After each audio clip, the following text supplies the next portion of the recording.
Assalomu alaykum. Hurmatli pensionerlar, ota-onalarimiz va ularning farzandlari. Bugun men MEBJ iyuldan pensionerlar uchun juda muhim, ko'pchilikka yoqmaydigan, lekin bilib qo'yish shart bo'lgan masalani tushuntirib beraman.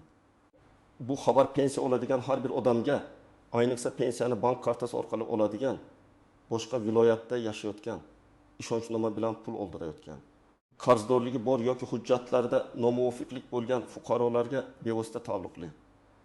Men sizdan iltimos qilaman, videoni oxirigacha ko'ring, chunki bitta kichik xato sabab pensiya kechikishi, vaqtincha to'xtashi yoki kamayib tushishi mumkin. Hozirning o'zida kanalga obuna bo'ling, like bosing, chunki men bu kanalda pensionerlar, nafaqa oluvchilar, kam ta'minlangan oilalar va oddiy fuqarolar uchun eng kerakli ma'lumotlarni sodda tilda tushuntirib boraman. Endi asosiy gapga o'tamiz. 11-iyuldan keyin pensiya masalasida eng katta muammo shundaki, ayrim pensionerlarning to'lovlari avtomatik tarzda muammosiz davom etadi. Lekin ayrimlarda tekshiruv, aniqlashtirish, hujjat talab qilish, karta yoki hisob raqam bilan bog'liq kechikishlar ko'payishi mumkin. Bu hammaning pensiyasi bekor bo'ladi degani emas. Bunday vahmaga tushish kerak emas. Lekin meniki baribir tushaveradi deb beparvo yurish ham to'g'ri emas. Oldin ko'p holatlarda tizim ancha sodda ishlardi. Pensioner ro'yxatda turadi. Pensiyasi tayinlangan, har oy bank kartasiga yoki naqd shaklida pul tushadi. Agar odam hujjatlarni yangilamasa ham, ayrim ma'lumotlar eskirgan bo'lsa ham, ko'p hollarda muammo darhol bilinmasdi. Masalan, karta muddati tugagan bo'lsa, odam bankka borguncha kutardi. Yashash manzili o'zgargan bo'lsa, hamma ham darhol pensiya jamg'armasiga xabar bermasdi. Ishonchnoma bilan pul olayotganlar ham ba'zan eski ma'lumot bilan davom etardi. Endi esa raqamli tekshiruvlar, bank tizimlari, soliq ijro fuqarolik holati, migratsiya va boshqa ma'lumotlar bazalari o'zaro ko'proq solishtirilmoqda. Bu nimani anglatadi? Agar pensionerning ma'lumotida nomuvofiqlik bo'lsa, tizim buni ko'rib qolishi mumkin. Agar bank kartasi faol bo'lmasa, pul o'tmasligi mumkin. Agar odam nomiga ijro hujjati bo'yicha qarzdorlik bo'lsa, pensiyadan ushlab qolish masalasi paydo bo'lishi mumkin. Agar fuqaro vafot etgan bo'lsa-yu, qarindoshlari hali xabar bermagan bo'lsa, ortiqcha olingan pul keyin qaytarish talab qilinadi. Men aynan shuni juda yomon xabar deb atayapman. Pensiya butunlay yo'q qolayotgani uchun emas, balki beparvolik qilgan odamlar endi pulni vaqtida ola olmay qolishi, tushgan summasi kamayganini ko'rishi yoki idora yugurishga majbur bo'lishi mumkinligi uchun. Agar siz pensiyani bank kartasi orqali olsangiz, kartangizning amal qilish muddatini tekshiring. Ko'p pensionerlar kartaning old tomonida yozilgan oy va yilga e'tibor bermaydi. Masalan, kartada 07-24 deb yozilgan bo'lsa, bu karta 2024 yil iyul oyida tugaydi degani. Agar karta muddati tugagan bo'lsa, pensiya hisoblangan bo'lsa ham, bank amaliyotida to'lov kechikishi yoki karta orqali yechib olish imkoni bo'lmasligi mumkin.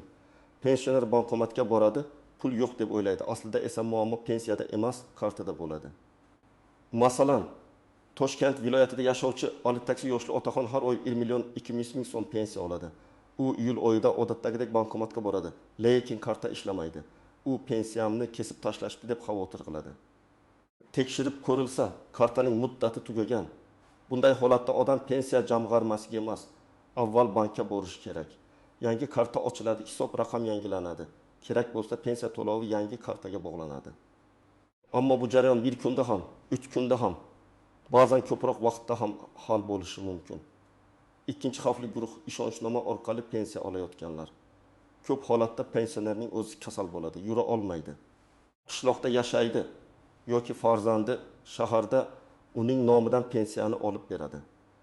Bu qonuniy bo'lishi mumkin, lekin ishonchnomaning muddati, rasmiyligi, notarial tasdiqlangani va undagi ma'lumotlar to'g'ri bo'lishi shart. Agar ishonchnoma muddati tugagan bo'lsa, bank pul bermaydi. Agar pensionerning pasporti yoki ID kartasi yangilangan bo'lsa-yu, ishonchnomada eski ma'lumot turgan bo'lsa, muammo chiqishi mumkin. Misol uchun, 74 yoshli onaxon qizi orqali pensiya oladi. Qizida 1 yil oldin berilgan ishonchnoma bor. Lekin ishonchnoma 6 oyga berilgan bo'lsa, u allaqachon kuchini yo'qotgan. Qiz bankka boradi, men har doim olib yurardim deydi. Bank esa hujjat muddati tugaganini aytadi. Natijada pensioner o'z vaqtida pulni ola olmaydi. Bu yerda bank xodimi aybdor emas, chunki u hujjatsiz pul berishga haqli emas. Uchinchi xavfli guruh. Pensiyadan qarzdorlik ushlab qo'linayotgan fuqarolar. Ayrim pensionerlar aliment, kredit, kommunal qarz, sud qarori yoki ijro hujjati borligini unutib qo'yadi. Keyin pensiya tushadi, lekin odatdagidan kamroq summa keladi. Odam darrov pensiyam kamayibdi deydi. Aslida esa ijro organlari orqali ma'lum foiz ushlab qo'lingan bo'lishi mumkin. Masalan, pensioner har oy 20 million 500 ming so'm oladi. Uning eski kredit bo'yicha qarzdorligi bor. Sud qarori chiqqan va ijro ishi ochilgan. Shundan keyin pensiyadan qonun doirasida ma'lum miqdor ushlab qolinishi mumkin. Natijada kartaga 20 million 500 ming emas, masalan 20 million 200 ming yoki 20 million 100 ming tushadi. Bu odam uchun og'ir, albatta. Ayniqsa dori-darmon, oziq-ovqat, kommunal to'lovlar qimmat bo'lgan paytda 300 ming so'm ham katta pul. Lekin bunday vaziyatda muammoni tushunish kerak. Pensiya kamaytirilmagan. Qarzdorlik bo'yicha ushlab qolish bo'lgan. 4-xavfli guruh. Hujjatlarda farq bor pensionerlar. Ba'zi odamlarning pasportida ism boshqacha, pensiya hujjatida boshqacha, nikohdan keyin familiya almashgan. Lekin barcha joyda yangilanmagan bo'ladi. Masalan, matluba bir joyda matluba, boshqa joyda matluba opa emas, balki rasmiy yozuvda bitta harf farqi bilan ko'rsatilgan bo'lishi mumkin. Oddiy ko'ringan bitta harf ba'zan tizimda katta muammo keltirib chiqaradi.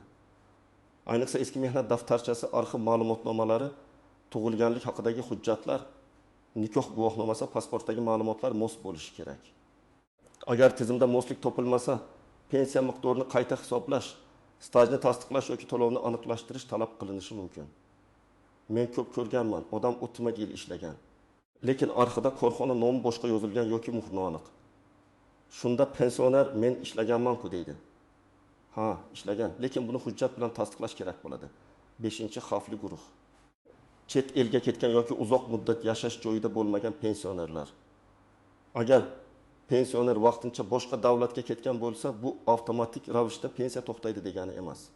Lekin ayrim holatlarda shaxsni tasdiqlash, yashash holatini aniqlash, bank operatsiyalarining shubhali ko'rinishi kabi masalalar paydo bo'lishi mumkin.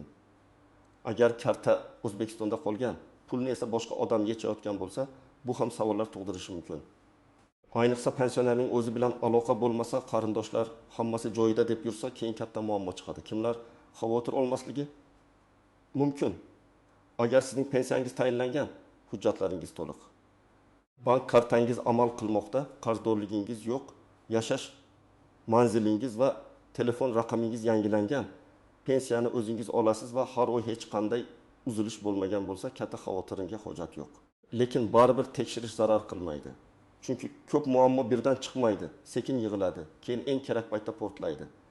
Birinchi nozik jihat, pensiya kechiksa, bu har doim kesildi degani emas. Ba'zan texnik kechikish bo'ladi.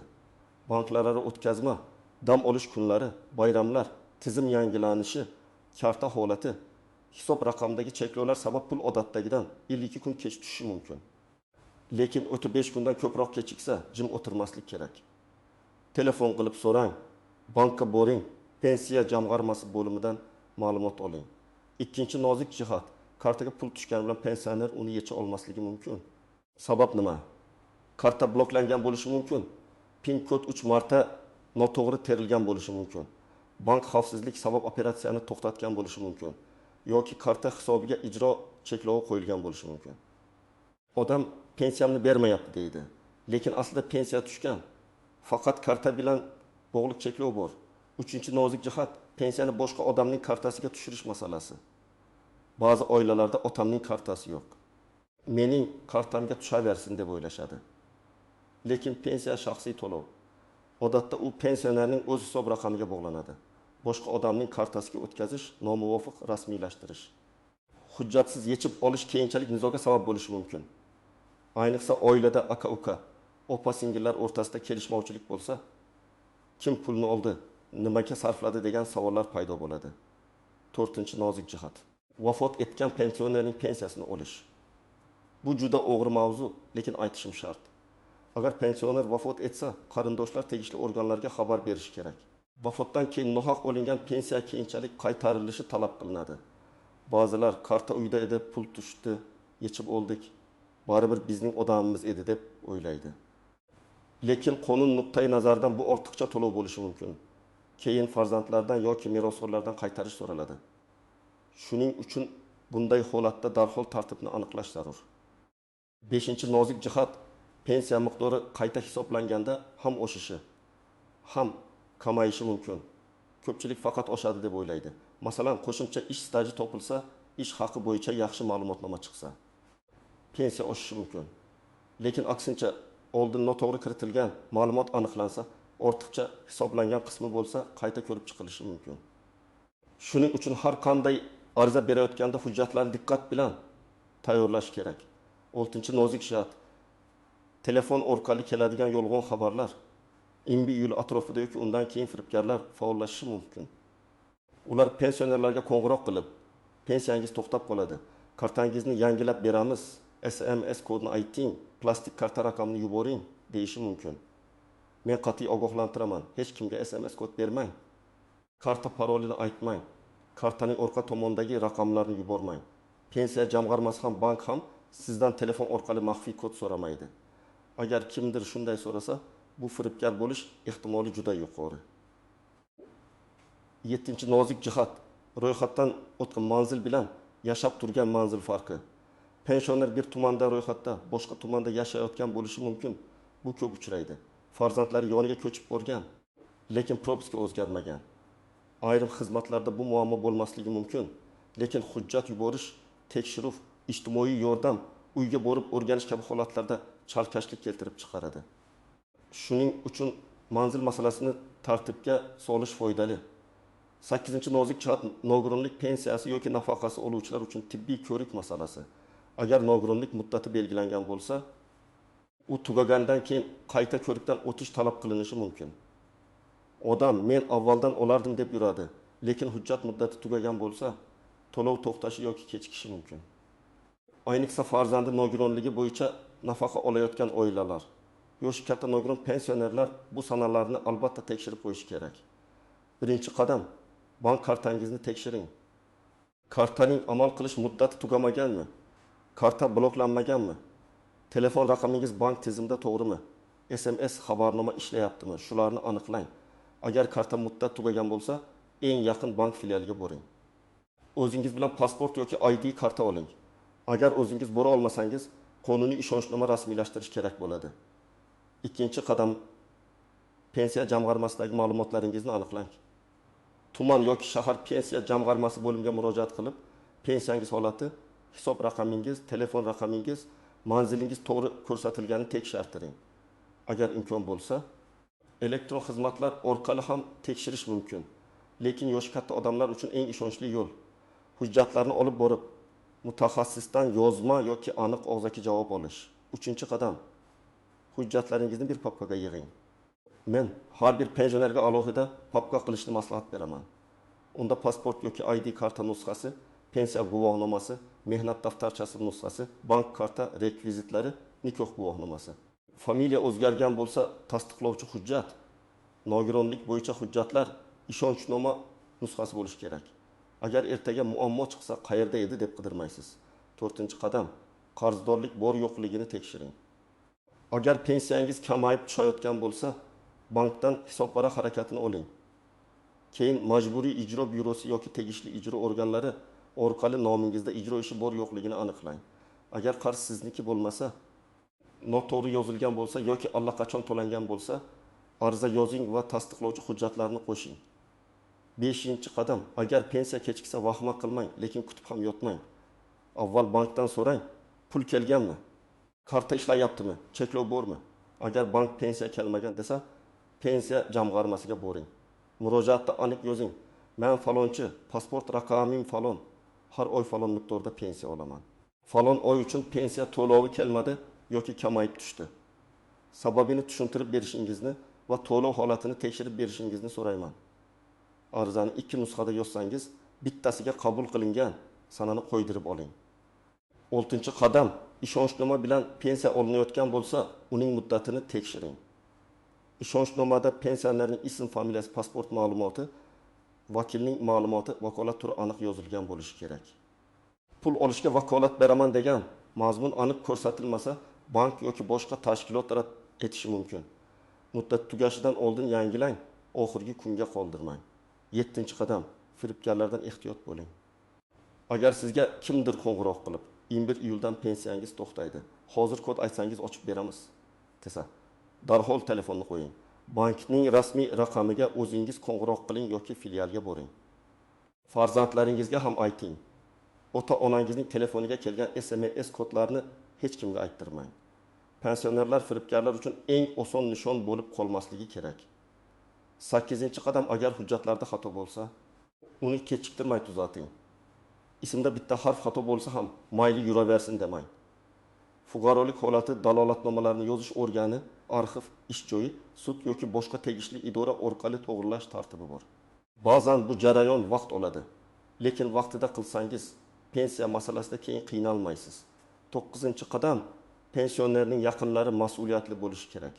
Men farzandlarga alohida murojaat qilaman. Otangiz yoki onangiz pensiya oladi, lekin bank hujjat, ariza ishlarini tushunmasligi mumkin. Ularni yolg'iz qoldirmang. Kartasi muddati tugaganmi? Telefoniga kimlar qo'ng'iroq qilyapti, pensiyasi to'liq tushyaptimi? Qarzdorlik ushlanmayaptimi? Tekshirib turing. 1 soat vaqt ajratsangiz, ota-onangiz 1 oy asabiylashmaydi. 10-qadam, har bir o'zgarishni rasmiylashtiring. Manzil o'zgardimi? Pasport yangilandimi? Familiya o'zgardimi? Bank karta almashdimi? Telefon raqam yangilandimi? Ishonchnoma berildimi? Nogironlik muddati uzaytirildimi? Bularning barchasi tegishli joylarda aks etish kerak. Hammasi o'zi yangilanadi deb o'ylamang. Ba'zi ma'lumotlar avtomatik o'tadi. Ba'zilari esa sizning murojaatingizni talab qiladi. Hurmatli tomoshabinlar, 11 iyuldan keyingi eng yomon xabar shuki, pensiya oluvchilar uchun beparvolik davri tugayapti. Hujjatda xato bo'lsa, karta muddat tugasa, ishonchnoma noto'g'ri bo'lsa, qarzdorlik bo'lsa yoki ma'lumotlar mos kelmasa, pensiya kechikishi, kamayishi yoki vaqtincha to'xtab qolishi mumkin. Lekin yaxshi tomoni ham bor. Agar siz hozirdan tekshirsangiz, hujjatlaringizni tartibga solsangiz, bank va pensiya jamg'armasidagi ma'lumotlaringizni aniqlashtirsangiz, katta muammoning oldini olasiz. Men sizga vahima emas, tartib va hushyorlik kerakligini aytyapman. Bugunoq kartangizni tekshiring, hujjatlaringizni yig'ing, qarzdorlik bor yo'qligini aniqlang. Ota-onangiz pensioner bo'lsa, ularga yordam bering. Sizning hududingizda pensiya kechikdimi? Kamayib tushdimi yoki 11 iyuldan keyin qandaydir muammo bo'ldimi? Izohlarda yozib qoldiring. Men keyingi videolarda eng ko'p uchrayotgan savollarga alohida javob beraman. Video foydali bo'lgan bo'lsa, like bosing, kanalga obuna bo'ling va bu ma'lumotni pensioner yaqinlaringizga yuboring. Bu oddiy ogohlantirish emas, ko'pchilikning oylik daromadini saqlab qolishi mumkin bo'lgan muhim ma'lumot.